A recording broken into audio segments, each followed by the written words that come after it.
هاتي شوية دبابيس كده وتعالي اقولك على طريقة تجنن. هتفتحيها بالمنظر ده كده، وهنجيب الكبة بتاعتنا هننزل فيها بطماطم، حوالي طماطميتين متوسطين، ونص معلقة من الثوم، وبصلاية، وعصير من الليمون، ومعجون طماطم، وصوص صويا حوالي معلقتين 3 كده كبار، وربع كوباية من اللبن، وهننزل بحوالي 3-4 معالق من الزيت، وهننزل بالتوابل بتاعتنا ملح، فلفل اسود، بابريكا، جنزبيل، وقرفة. هنضرب الكلام ده كله سوا مع بعض كده في الكبة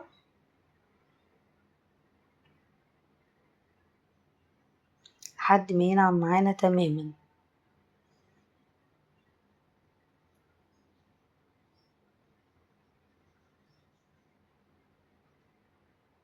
بالمنظر ده كده.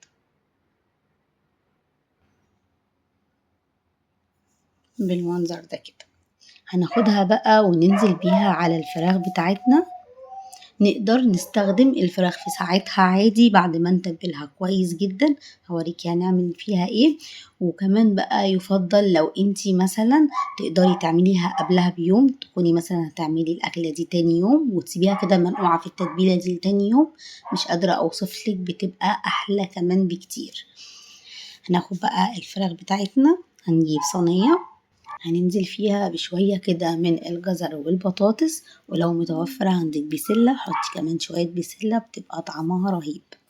وهننزل بشوية بصل، وهنرص الفراخ فوق الوش كده بالمنظر ده.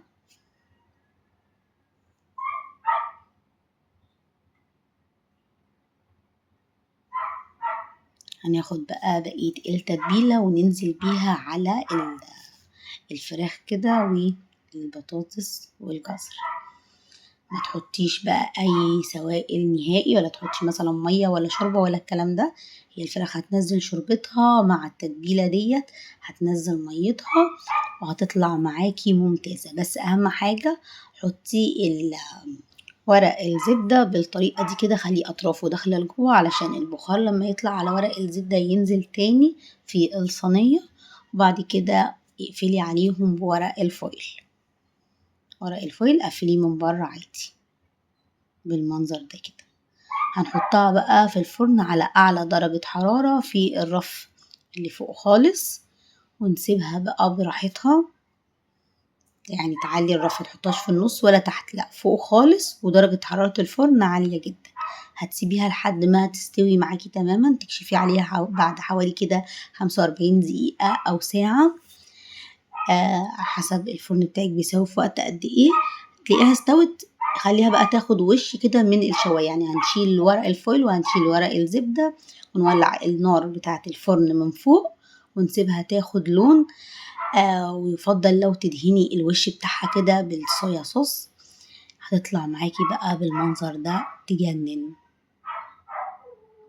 قدميها بقى مع رز كده. بصي البطاطس بقى عامله ازاي والجزر،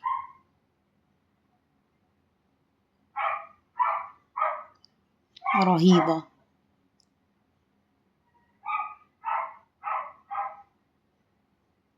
مش قادرة اوصفلك بقى الطعم حكاية.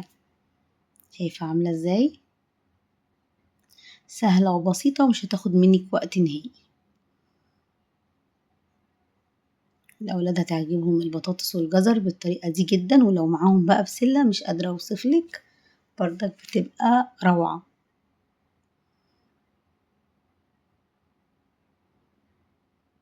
بوريكي قد ايه الفراخ مستوية وعاملة ازاي من جوه. شايفة المنظر، شاربة التتبيلة تجنن. ما تنسوش التفاعل عشان يوصلكم المزيد من وصفاتي.